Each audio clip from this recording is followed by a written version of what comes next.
everyone, and welcome back to the Social Work Bubble podcast. I'm your host, Laura, a licensed master social worker here in New York. And today we welcome a special guest, Shantel Mayris-Scott, also an LMSW in New York, who will be talking all about unionizing in social work, how social workers can support each other. So thank you, Shantel, for coming on today.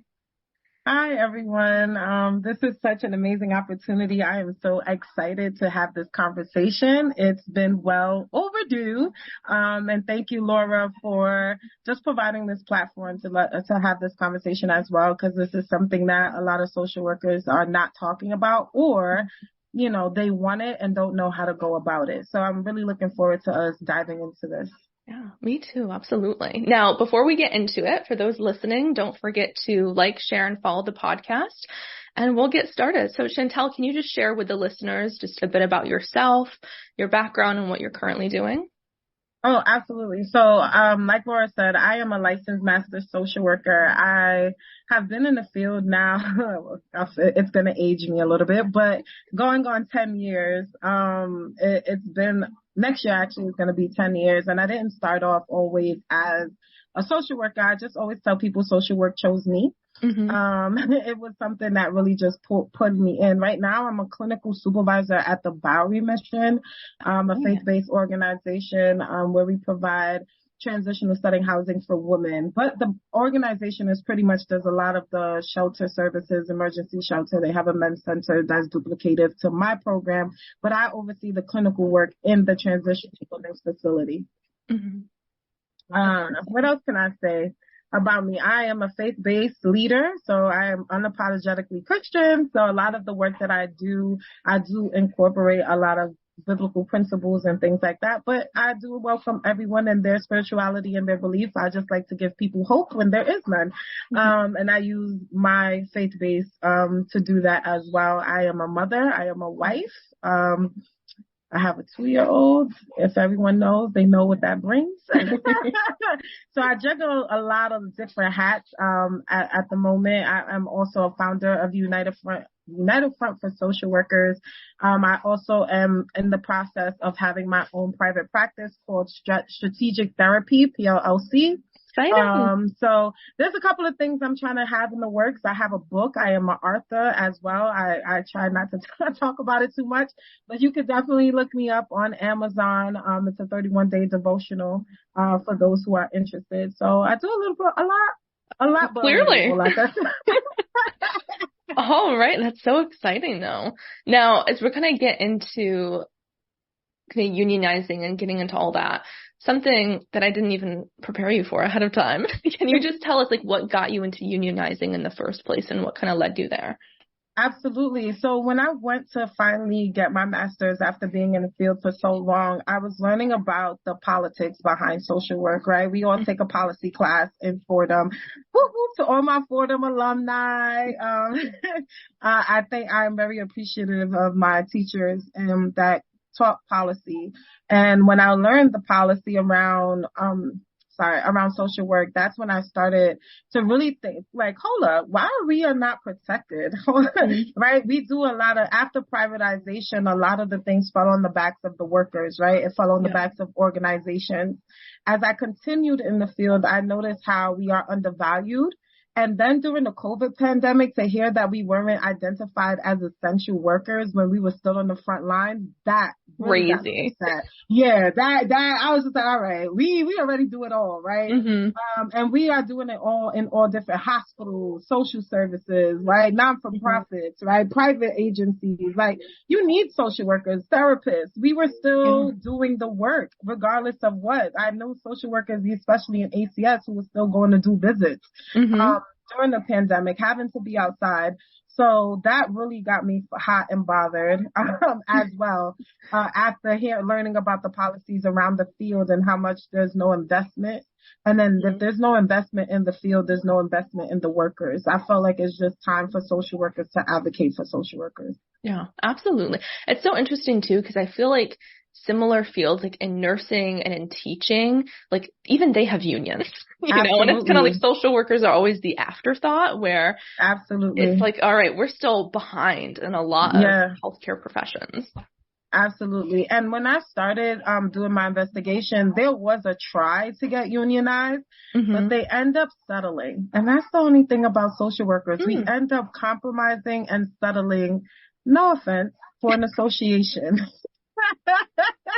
I was just like, and it was because of the politics, because government didn't want to have responsibility over, right, social services. And it's always the politics, right? We do the heavy lifting, we do the hard work so that the government don't have blame. And when I was doing my research and I noticed that, I was like, no, this is not okay. We need to stop settling. We settle at our jobs. We settle because we want to advocate. We have hearts for the people. And then, like you said, we become an afterthought, and which it should not be. If we can't take care of ourselves, how can we take care of the people we serve? Absolutely. Especially when advocacy is promoted as such a big thing in social work, but for ourselves, we're just not doing it. Absolutely. Absolutely. And I think that's where we need to improve, right? Part of unionizing is first understanding your power, understanding how to self-advocate for yourself, not for your clients, right? And it's like we have these code of ethics that we do not stand by. A lot of people don't even know that the code of ethics say that it's our duty to let let our employer know when they are going outside of our code of ethics. Yeah. Who was the last social worker you heard of doing that? None of us. No. That's like, what's the whole point of taking the oath? Like lawyers stand by their oath, doctors stands by their oath. Everybody have a code of ethic, and we're the only one who compromise our oath, and that does not make sense to me. I feel, and this is my ouch to some, but I feel like we end up being cowards. We end up being cowards. We lose our courage because we end up saying, "Oh, I'm just doing it for the money," or "I'm doing it," and we don't even get paid that. On that, but we don't even get paid that much. So what money are you doing it for? Like, I don't understand. Yeah, absolutely. Now, in social work specifically, what would be the point of unionizing? What's the purpose behind it? So like I was saying, so the main purpose is for us to get our voice back. Yeah. Right? We learned that a part of trauma, because social workers go through a lot of trauma, secondary trauma, vicarious trauma, while we're on it. So we lose our power and choice. And the whole point of unionizing is to get our power back. We need to be sitting at those tables. We need to be sitting and letting our congressmen know, lobbying, letting our senators know, right? Letting the people know that represent us, our state, because not only are we social workers, we are citizens too, right? And if we're the voice of the people we serve, of our clients, and I feel like the people, I sound like we're presidents, but that's what we are. We are leaders, right? If you see it as I am a leader, I have to sit at this table. I have to advocate not only for myself, because there are organizations out there who advocate already for social services, but who is advocating for the social worker problem? Nobody. You understand? So if we don't do it for ourselves, nobody is going to do it for us. It's been long overdue. Social work has been in place since the 1900s. Like we're in 2000 right now. So we're going over like 100 years when social workers just been doing the work and nobody is advocating for us. Nobody is letting people know, letting the people in power know, right? The politicians know that we're out here doing the work and we're being undervalued. We complain though. We whine about it, right? But we're not doing nothing about it. Like we're like like the boy crying wolf. Like, oh, it's a problem. But then when there's something to do about it, we're not doing anything. So everybody else is. I tell my clients all the time, people are going to show us the respect that we have for ourselves. If we don't have respect for ourselves and for the profession, how do you expect anybody to respect us? Very true. We have to, so the whole point of unionizing is saying like, no, I have respect for my profession. I have respect not only for the profession, but for me as a human being, right? It's only my human right to live with dignity and respect, to make sure that I have everything I need to be successful in this life. Right? Even though as New Yorkers, we don't believe in human rights, but there's such things as human rights. And it's like, if we don't stand by our own human rights, our own code of ethics, nobody is going to stand by it. And then we're part of unions who don't. So more investigation. Social workers are part of union. There's 1199, DC 37, right? There's all of these unions that do that, like Legal Aid Society have a union. So even social workers that work in law and all of that other stuff, right? There Mm-hmm. are unions, but how much of our voice are being taken into perspective? Not a lot.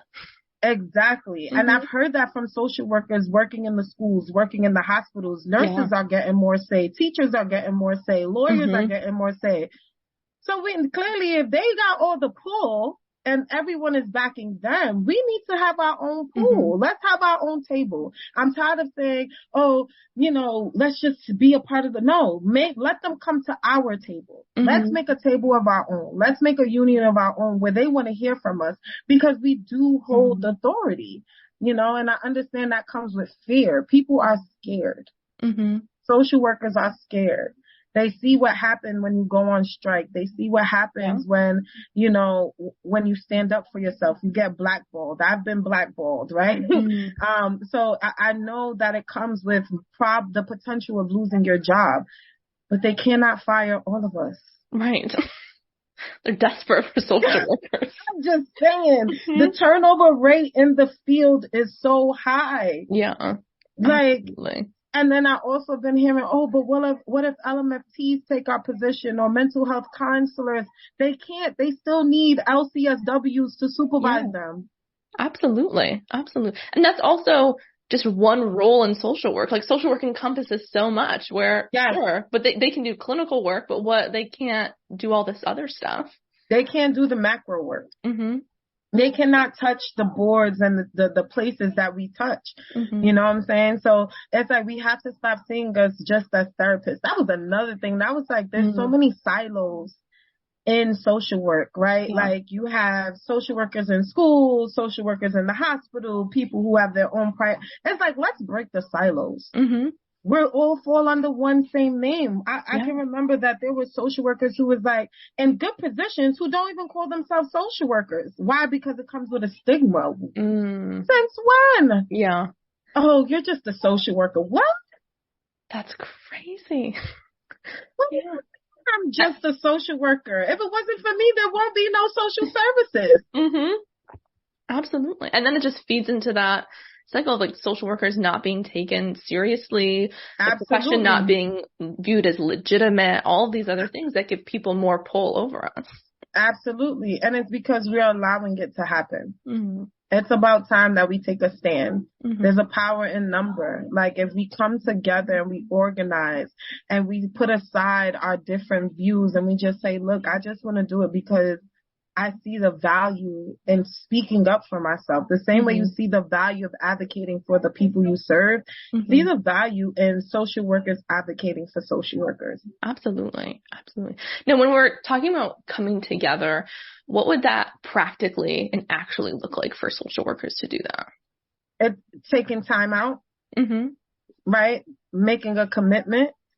And that's where it starts off from, right? Making a commitment to say, this is something that I'm willing to stand by. Yeah. Like I'm willing to put in the effort and the time because, I find this a running joke, but social workers need social services too.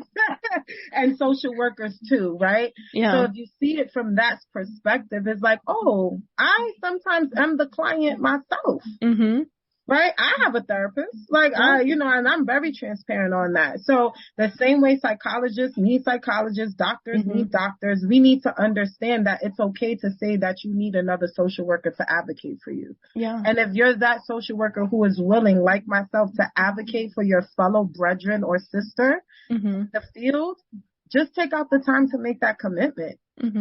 It's not only commitment, but finances, right? Because it takes money to do these things. And the government's not giving us anything. They're not funding us to unionize. They don't want that. Let's be transparent.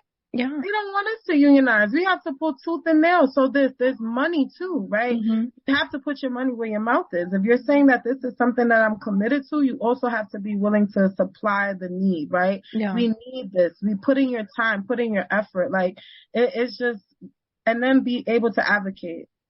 We already know how to do that. That's why I said it last. That if you're a social worker, that's in your blood. But definitely commitment and finances. Yeah.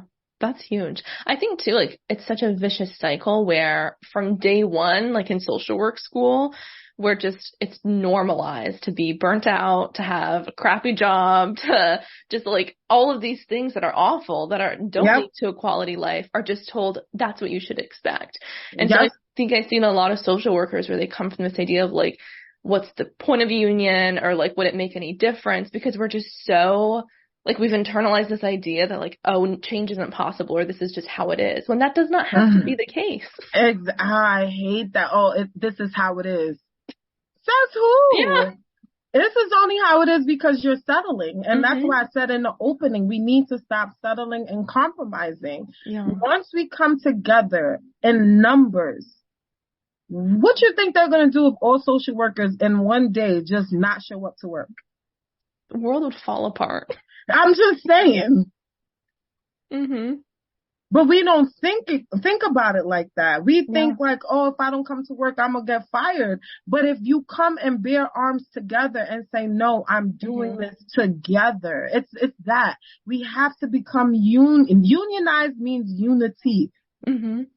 It's one union. When you come into union with somebody, you're bearing arms with each other. You're coming together. So it's like, you have to see it from a place like, oh, I'm not by myself. Mm-hmm. You cannot be afraid. If we all decided, just like like for instance, I find it amazing how there were people really blackballing Target. Target lost $1.2 billion. Mm-hmm. Because people didn't buy from Target because they put up all of the rainbow and pride and all of that. Families boycotted Target, and Target had to make the change. Mm-hmm. So if people who are consumers can do that, imagine what social workers can do if we decided to actually come together. Yeah. Especially when it's literally our job to advocate. We know what we're doing. We go to school and we forget about the boycotts. We forget about the advocacy the women did back in the days during the women's suffrage march. We forget. It's like we got here because of people coming together and protesting. Yeah. And fighting for the system that we work for. Mm-hmm. So it's like, what would it take, right? What would it take for you to finally say, I'm making the step? Yeah, absolutely. I'm willing to walk out. Yeah. I see so many social workers too, where I think they have this idea of change, but it's not anything bigger than themselves. Like they'll change a job or they'll change a role or something like that. But in terms of like that bigger, like maybe we could live in a world where I don't have to change my job to heal from burnout. I could just thrive in this role anyways. That part, right? I don't have to use all of my PTO, right? I can actually advocate for myself or get my union involved to let them know like this is not okay. Yeah.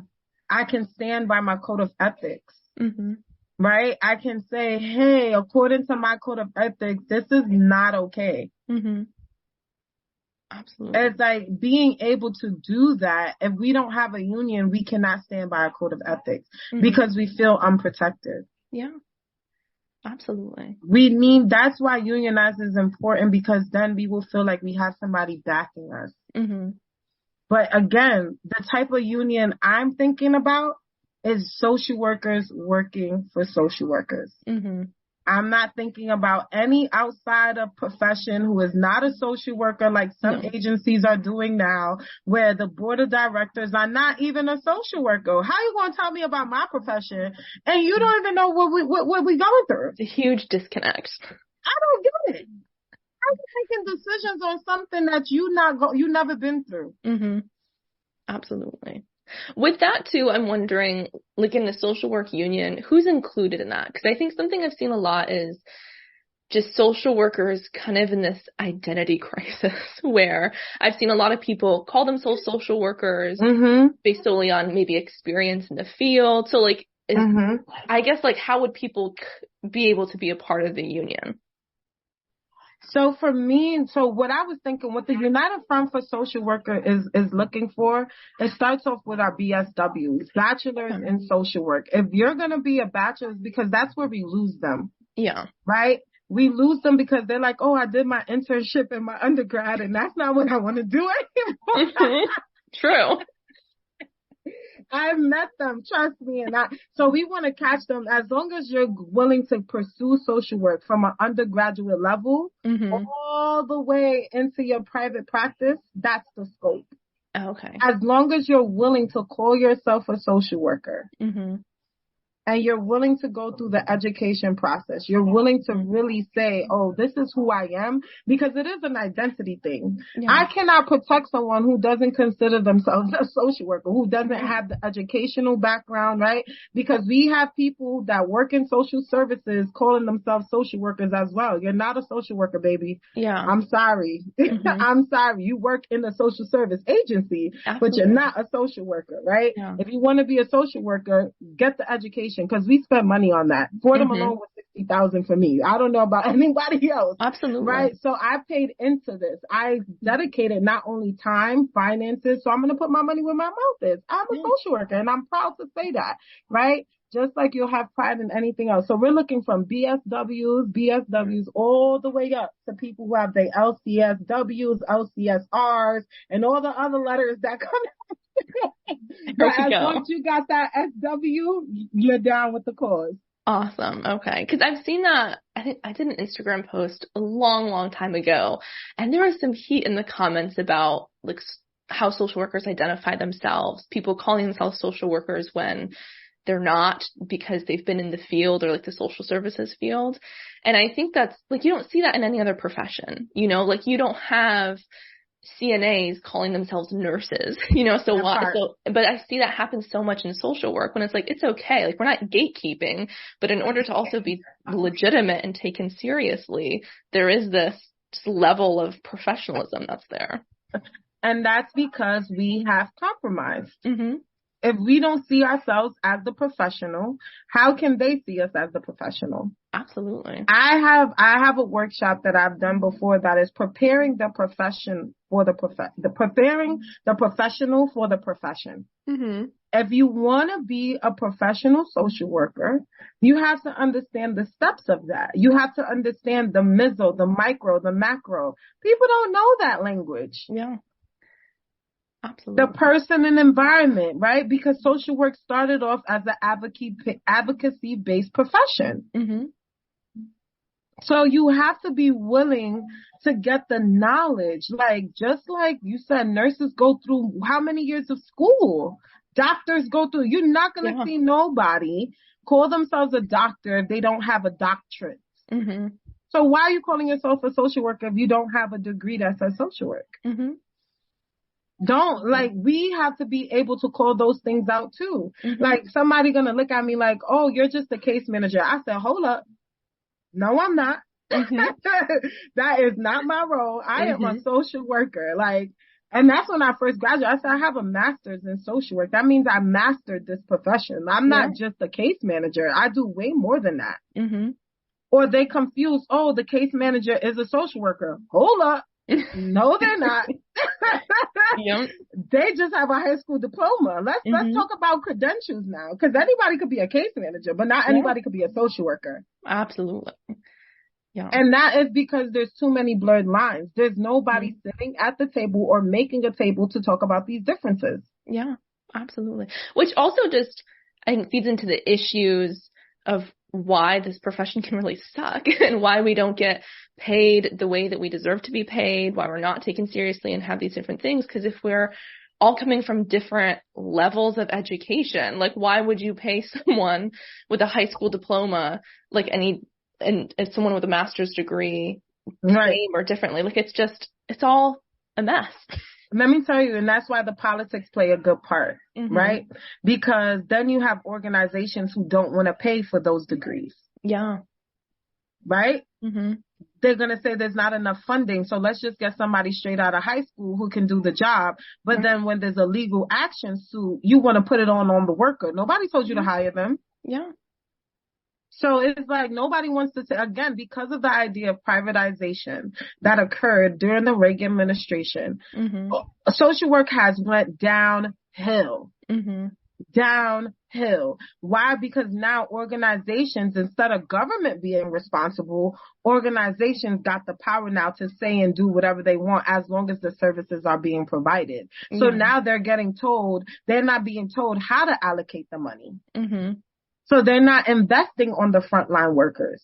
So imagine if organizations, and this is why I say unionizing is important, because part of the union, we will tell organizations, you cannot hire a high school diploma. If you're saying this is a social service agency, you need to hire BSWs.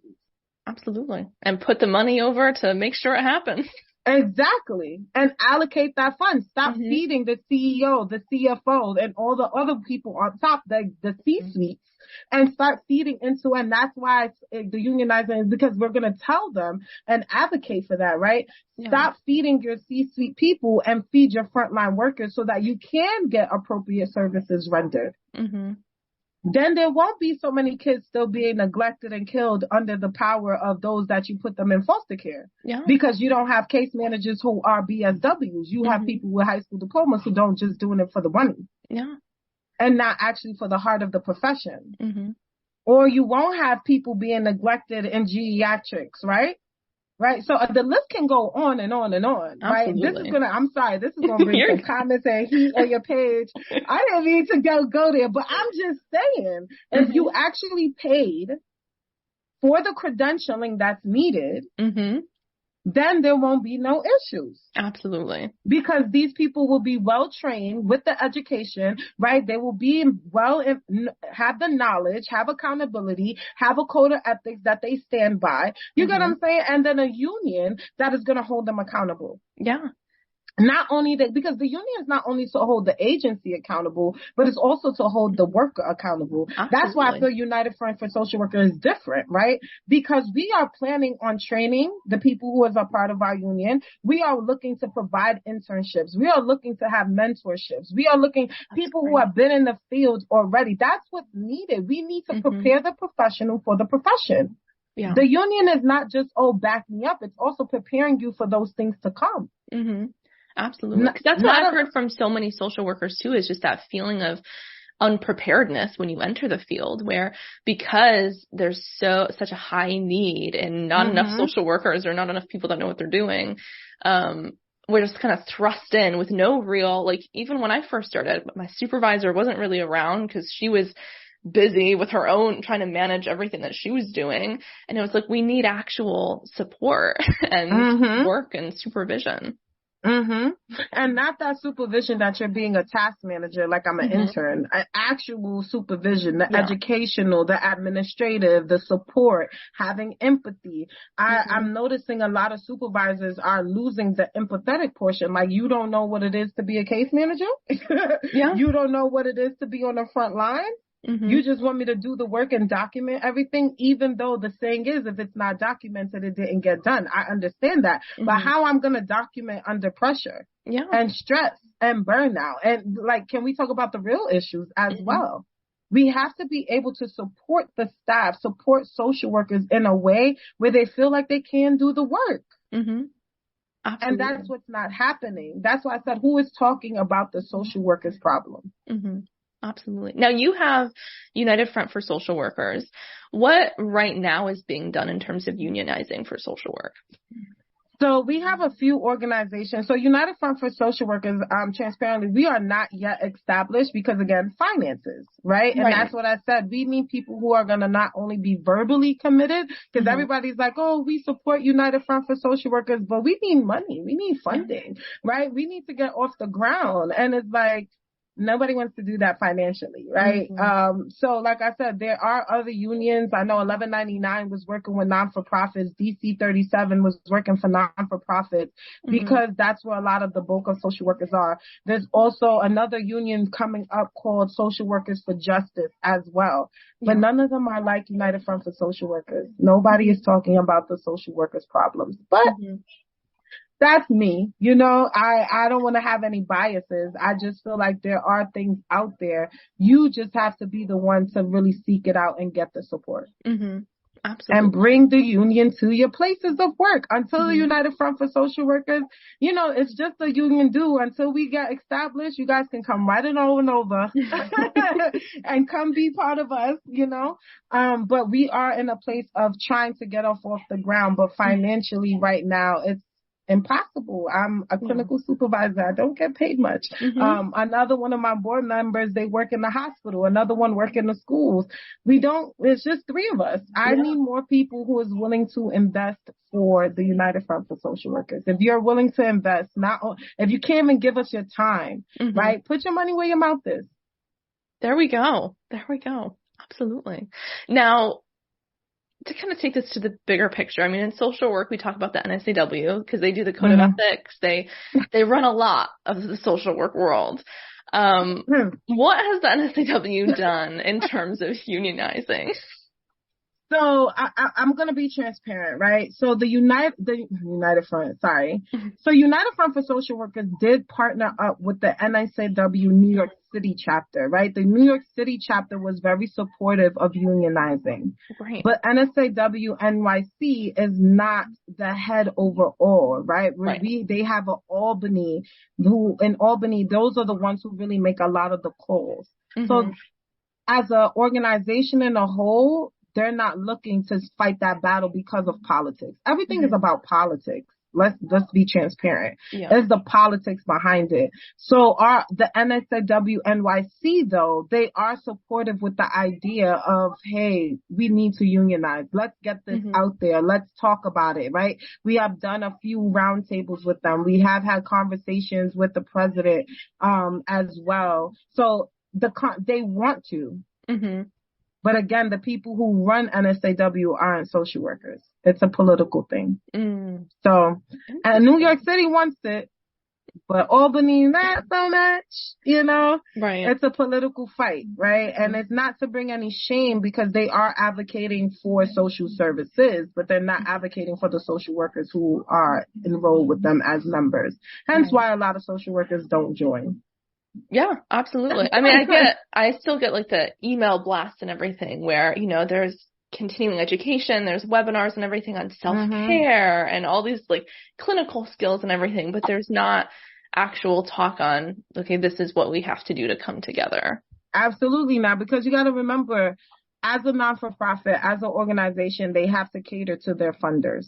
That's any non-for-profit. That's anybody getting governmental support. And if the government is not backing you, right, it's already seen as anything under social service is seen as privatization, meaning that you make those decisions. I'm not getting involved. That's what it means blatantly. And if I am giving you money, this is the work that you have to do under these policies. This is my standard. And if you're not doing this and you get audited, we're pulling our money. So remember, a lot of people say the money makes the world goes around, but when it comes to unionization, it's people make unionization happen. People is what bring power. Yeah. Right? There's a monetary value on people when we come together. So NSAW right now politically is not in a place to advocate for unionization. They support the cause in NYC, but they're unable to actually vocalize and become a union because of the politics, which is unfortunate. Yeah. Now, I mean, you kind of touched on this a little bit, like talking about policy, people, the government and everything. How else does macro work come into this to help social workers unionize? So a lot of the macro work that has to happen is lobbying, right? We have to, once we come together, we have to do a lot of lobbying. We have to go before our House of Representatives, our congressmen, our senators, those who represent our state and our city. That's what we have to do. But we have to come together. I can't go by myself. Right. I can't go by myself. There are organizations out there who teach you how to organize, right? There is a strategy to organizing. There is a strategy on pulling people in. So you have to learn how to organize. There's this organization called EWOC, and they help organizations' employees, right, work on building organizing committees, right? You can do a free training through them and learn the basics. That I went through that, and I learned the basics of what it is to organize. Once you're able to organize your work setting, organize the profession, then you can start advocating, you can start lobbying, you can start vocalizing the need, right? There's also a process right now that United Fronts, we have to become an established non-for-profit. That's still, and that comes with money. Everything is, you know what I'm saying? I'm just have to be transparent. Absolutely. So you have to be able to establish that as an organization as well as a union. It's considered, I don't want to say the wrong, it's not 501(c)(3) that is for non-for-profits. It's 501(c)(4) if I'm not mistaken. So you have to get that recognized, you know, do the paperwork for that as well. So there's all those different levels of that. But once you're able to get established, once you're able to come together and organize, then you start lobbying for the social workers cause. Okay. Yeah. There we go. Yeah. That's how it's done. So yeah, so that's what it's really about. And it's, like I said, you just have to be committed. If you cannot give your time, give your finances. That is just that simple. Absolutely. What else does it, I mean, outside of unionizing, what else does it look like to support social workers? Honestly, we need to stop being scared to say that we're social workers, right? One thing I will always remember, like, if you are a social worker, get your SIFI, right? Yeah. Start interning, start teaching the new professionals about the field, right? Start training, right? We are called, our code of ethics is called for us to consult with one another. Like, if you're not an expert in something, go to another social worker that may be an expert. Stop trying to think you know it all. Like, I don't understand, right? Like, learn your field of study, learn your strengths, learn your weaknesses, and come together, break the silos. We are very smart, intelligent men and women in the profession. We know a lot, but we know a lot when we come together. Absolutely. We have to be able to help each other, train each other, right? Be able to train the new professions, take on interns. I know it seems like a lot. Oh, I have a caseload. I have this, I have that. But if we do not invest in the next generation of social workers, then we're going to be back in this repeated cycle. Right? I just got my SIFI this year, and one thing my intern told me, she was like, if it wasn't for you, I would have never known what type of social worker I wanted to be. And that is scary to me. Yeah. Because a lot of them are just going to school, right? Because we all know what we learn in class is not what's being applied, right? We're not using it outside of clinical. Yeah. Everything else, we winging it because it's part of who we are. If you're a social worker today, it's because you genuinely know how to take care of the people around you. You know what it is to see right from wrong. You know what it is to understand morality, empathy, right? It's not about sympathy. It's actually being able to put yourself in that person's shoes. So we have to be okay with advocating for each other, for going to your supervisor like, hey, so-and-so, right, it is burnt out. Like, I'm willing to step up for them. Do that for each other. Do not see your fellow social work drowning at their work and leave them to drown. Yeah. Advocate with your supervisors. Come together. Like, it's just sometimes it could become so catty. And it should not be that way. As social work, we're doing it for our clients each and every day. We should be able to do it for ourselves. Absolutely. I think that answers my next question too, because I was going to ask, I think there's a lot of social workers that are like, okay, I have an intense caseload. I have my own stuff going on in my life, but that's also why it's so important to come together is because having community with other social workers, being able to support and lean on each other is exactly what will help you move through all of that and manage it. Absolutely. Like I said, I'm unapologetically Christian, right? And I say this because if Jesus needed 12, I'm just saying. That's a great point. If Jesus, he was the biggest social worker. He healed the sick, healed the blind, healed the brokenhearted, right? Like, that's what it says, right? And if you don't believe in the biblical aspect of it, we all know who Jesus is, right? Let's just talk about it. If Jesus needed 12 disciples, imagine how much more of a community we need. Like, I don't understand that. Like, why do we think that we can run this race by ourselves? This is not meant for us to do it alone. That's why it says to consult. That's why it says to advocate. That's why our code of ethics basically tell us that we need each other in order to succeed. Yeah. Who are you to say that you can do it by yourself? You are a one-man army? I don't believe it. In the Bible, there's something that says one can chase 1,000, but two can chase 10,000. That means that if we just partner up, if it takes two of us, that means we're able to take certain systems down. We all want to fight against the system. We all want to fight against the politics. We all want to, but we cannot do it by ourselves. Absolutely. In order for a legislation to be passed in the House of Representatives, they need at least a 244 out of all of the House of Representatives to agree on that policy. So if it takes 244 people or votes to pass a legislation, how many social workers you think it would take for us to actually be successful in this field? We really have to stop thinking we can do it by ourselves. Yeah.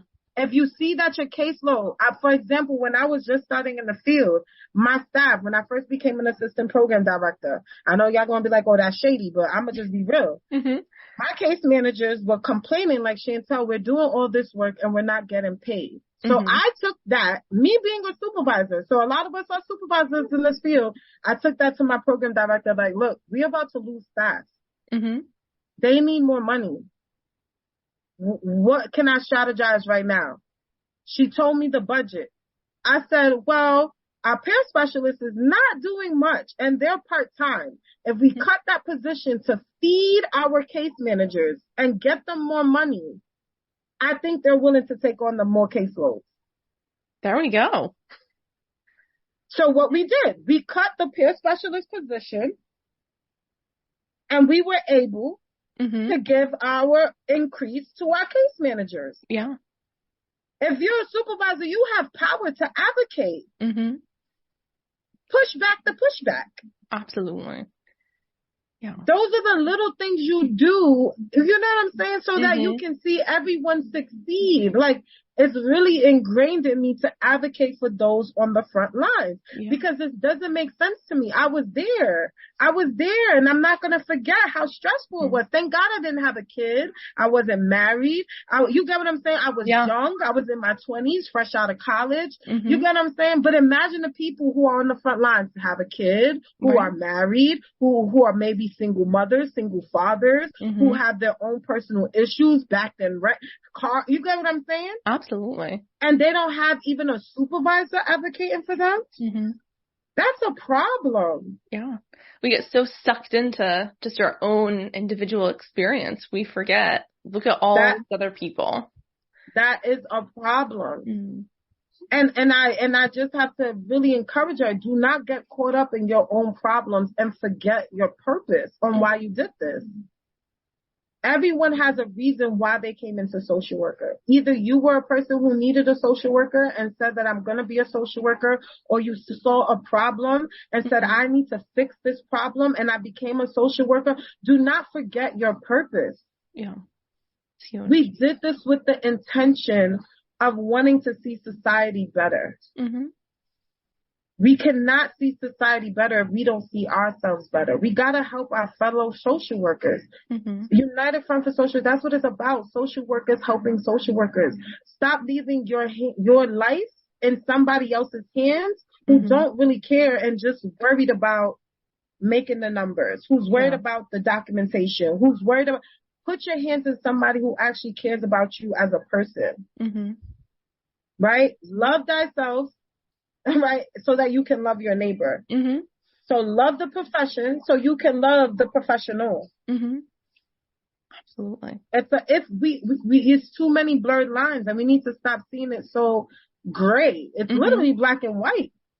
Right? That's another thing. Social workers have so many gray areas, and it shouldn't be like that. It should not be. Some things are just black and white. I'm not doing this because, and that was another thing I wanted to bring up. It's okay to set boundaries. Professional boundaries. That's in our code of ethics. True. It seems we forget that's in the code of ethics. I'm just saying. It's in our code of ethics. What happened to us being okay to say no? I can't do that. That's outside of my job description. Yeah, absolutely. Or if I am going to do that, I would like to get compensated for it. Yeah. Or what about negotiating your salary? We do performance reviews once a year, once every 6 months. When you get a job, know your worth, know your value, know what you're bringing into the table. You think me with almost 10 years of experience, I'm going to low blow myself? Absolutely not. Nope. Absolutely not. With 6 years of supervisory experience? Absolutely not. With my SIFI? Absolutely. Like, I just... Yeah, absolutely. And that shows too, like, myself. When people come together and show up for themselves in that way, that creates the new norm where that's what's acceptable. Yes. That's what I'm saying. That's what it would take for us to do it now and today. It took my colleagues, my board members on the United Front for Social Workers to say, Shantel, you're settling. And I was like, am I? Hold on. Break that down for me again. Yeah. Like, you're settling. Do you know? And it's not about, like you said, leaving a job for your livelihood, right? It's more so seeing your value. Right. And I took it to my supervisor first, like, hey, I noticed that I took a pay cut coming here. And to be frank, a $10,000 pay cut, because I could have been with another agency getting $10,000 more. But because I wanted to work for this agency, I took a pay cut and I feel undervalued. I blatantly told her. And at this point, I'm really feeling like I need to start looking for new employment. And she was like, well, I'm going to take it to HR. Please do. Please do. Because I cannot continue. This is not supporting my livelihood. I am a mother. I have a child. I'm a wife, right? I live in a 1-bedroom apartment. We need more space. Like, these are things that my livelihood is at stake. It's not even about the job anymore. Right. And we're so scared to have those conversations when it's just like, you got to live. I'm just saying. I'm just saying. So you have to be willing to be real with yourself. The same way we will come to this table and say this client is in crisis and they need X, Y, and Z. We are in crisis and we need X, Y, and Z. Absolutely. Absolutely. You know? What would you say is just like one, and talking about unionizing and supporting each other, for those listening, what's just one step in that direction? Like one actionable thing they can do as soon as they stop listening today?